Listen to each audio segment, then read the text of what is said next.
प्रभु यीशु मसीह के पवित्र नाम में आप सभी को एक बार फिर से सलाम और जय मसीह की। परमेश्वर के नाम को सारा आदर और महिमा मिले।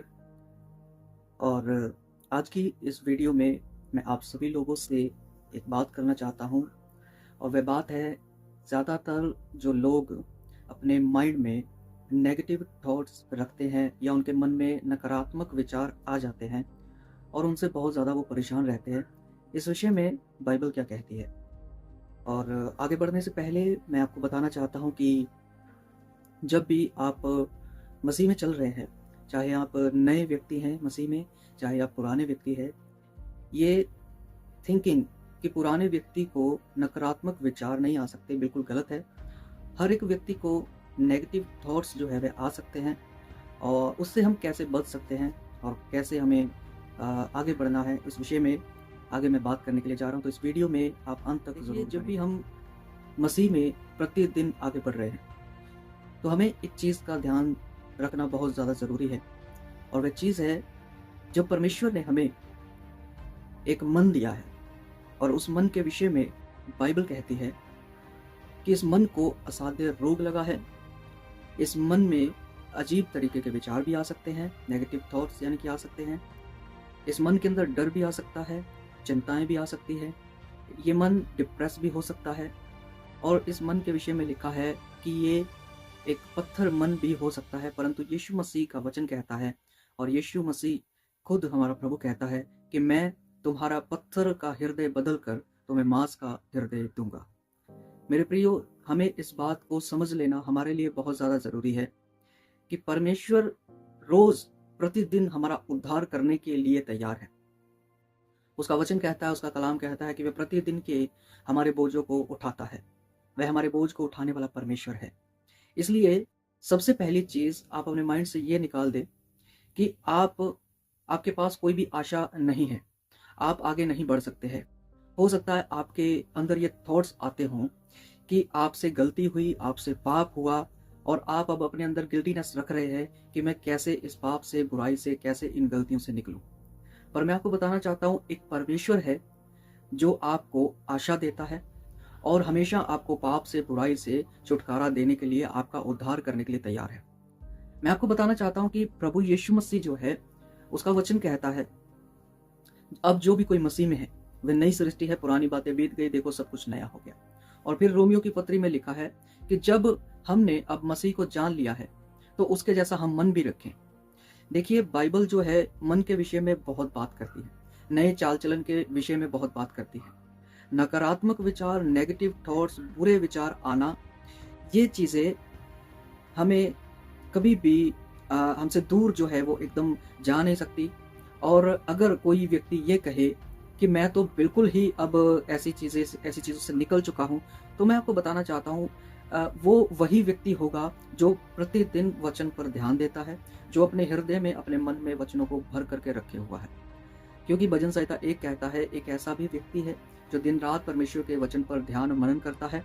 ये ऐसा व्यक्ति है जिसकी जड़ें बहते नालियों के किनारे जो पानी है उसमें रहती हैं। ये अपने ऋतु में फल लाता है और सदा हरा भरा रहता है। ये जो भी काम करेगा उसमें वो सफलता प्राप्त करता चला जाएगा। और इसी प्रकार परमेश्वर ने यहोशू को भी कहा कि तुम्हारा जो ध्यान है वो बाइबल की ओर, मेरे वचनों की ओर रहे, व्यवस्था की पुस्तक पर रहे, इसी में दिन रात ध्यान दिए रहना, और जो कुछ इसमें लिखा है वैसा ही तू करने की चौकसी करना। जब तू वैसा करेगा तो तू प्रभावशाली रहेगा और तू हर जगह सफलता प्राप्त करेगा। तो मैं आपको कहना चाहता हूँ कि हमारा जो मन है, जो चीज़ हम उसमें रखेंगे वैसा ही प्रभाव हमारे जीवन में दिखाई देगा। हम जब एक खाली कप को लेंगे, अगर हम उसमें पानी भरेंगे तो उसमें से पानी ही उमड़ेगा। हम उसमें चाय भरेंगे तो उसमें से चाय ही उमड़ेगा। कोल्ड ड्रिंक डालेंगे तो उसमें से कोल्ड ड्रिंक ही निकलेगा। इसी प्रकार आपके मन में क्या चीज़ें भरी हुई है, आपको ये देखना बहुत ज़्यादा ज़रूरी है। आप कहाँ अपना ध्यान ज़्यादा दे रहे हैं, आपको ये चीज़ें ध्यान देनी पड़ेंगी। क्या आप लोगों की बातों पे ज़्यादा ध्यान दे रहे हैं? आपका फोकस कहाँ है? क्या आपका फोकस परमेश्वर का वचन है, प्रार्थना जीवन है, उपवास का जीवन है या नहीं है? अगर नहीं है तो मैं आपको कहना चाहता हूँ, इसीलिए वचन में लिखा है, जागते रहो और प्रार्थना करते रहो। मेरे प्रियो, प्रार्थना का जीवन होना ज़रूरी है, पहली चीज़। दूसरी चीज़, आपको प्रतिदिन वचन पढ़ना है, उसको याद करना है, उसको मेडिटेट करना है। अगर आप कहेंगे मुझसे याद नहीं होता है, तो मैं आपको कहना चाहता हूँ, बाइबल को जल्दी-जल्दी कभी भी ना पढ़ें। बाइबल को हमेशा धीरे-धीरे करके पढ़ें। लोग जो है वो बहुत जल्दी बाइबल पढ़ लेते हैं, बड़ी जल्दी पढ़ करके वो समाप्त भी कर देते हैं, फिर भी उनको कुछ समझ नहीं आता, याद नहीं रहता। वो इसलिए क्योंकि वो जल्दी पढ़ते हैं। मैं आपको कहना चाहता हूँ, धीरे-धीरे पढ़ें, समझने की कोशिश करें कि उसमें लिखा क्या है। और जब आपके ऊपर परमेश्वर के प्रकाशन जो हैं वो प्रकट होंगे, जब आप बाइबल के वचनों को समझना शुरू कर देंगे, जब आप धीरे-धीरे पढ़ेंगे, तो वो वचन आपके अंदर आएगा, आपके अंदर बस जाएगा और दूसरी चीज़ों को जगह नहीं मिलेगी। आप जिस चीज़ के लिए द्वार खोलेंगे, वही चीज़ आपकी लाइफ में आएगी, यानी कि वही चीज़ आपके विचारों में आएगी। इसलिए दूसरी चीज़ों के लिए द्वार खोलना बंद कर दीजिए, क्योंकि यीशु मसीह कहता है, मैं द्वार पर खड़ा हुआ खटखटाता हूँ कि जो भी कोई मेरे शब्द को सुने, मैं भीतर आऊँ। तो आपको यीशु मसीह को मौका देना चाहिए। यीशु मसीह के विषय में लिखा है, आदि में वचन था, वचन परमेश्वर के साथ था और वचन ही परमेश्वर था, और यही वचन देहधारी होकर के माँ मरियम के गर्भ से इस संसार में, इस जगत में आया। और मैं आपको कहना चाहता हूँ, यीशु मसीह जो कि वचन है, उसको हमें मौका देना चाहिए कि वे हमारे मन में भर जाए, हमारे विचारों में भर जाए, और दूसरी किसी भी चीज़ को कभी भी हमारी लाइफ में मौका ना मिले। मेरे प्रियो, मैं ऐसा विश्वास रखता हूँ, ऐसी आशा रखता हूँ कि आप समझ गए होंगे कि आप अपनी लाइफ में किन चीज़ों को जगह दे रहे हैं।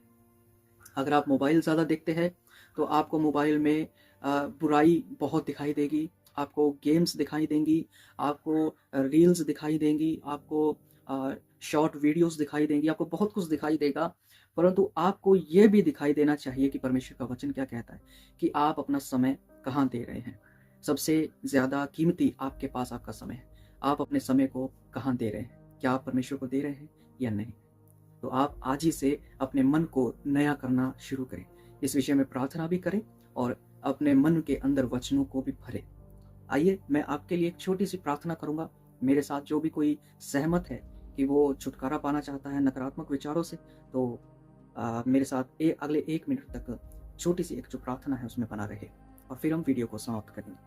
स्वर्गीय महान पिता परमेश्वर, आपके चरणों में यीशु मसीह के नाम में आते हैं। प्यारे प्रभु, जितने भी लोग इस वीडियो को देख रहे हैं, जितने लोग नेगेटिव विचारों से परेशान हैं, नकारात्मक विचारों से परेशान हैं, प्रभु जी, खुदावंद परमेश्वर पिता, उनको मौका दीजिए कि वह आपके वचनों को अपने मनों में भर सके परमेश्वर। इसमें आप इनकी सहायता करें, मदद करें खुदावंद परमेश्वर, और ये लोग बड़ी गवाही के साथ खड़े हो सके परमेश्वर, और इनका मन जो है वह एकदम नया हो जाए परमेश्वर पिता, और ये नई सृष्टि बनते चले जाएं परमेश्वर। सभी बात यीशु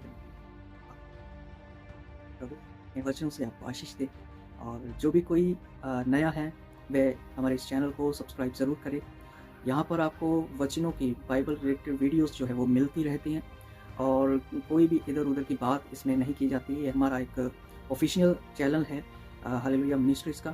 तो इसके साथ जुड़ें, इसको शेयर भी करें। आपके एक शेयर से किसी की लाइफ बदल सकती है, और आप भी आशीषित होंगे और दूसरा भी कोई आशीषित होगा। प्रभु आप सभी को आशीष दे। सबको जय मसीह की, सबको सलाम।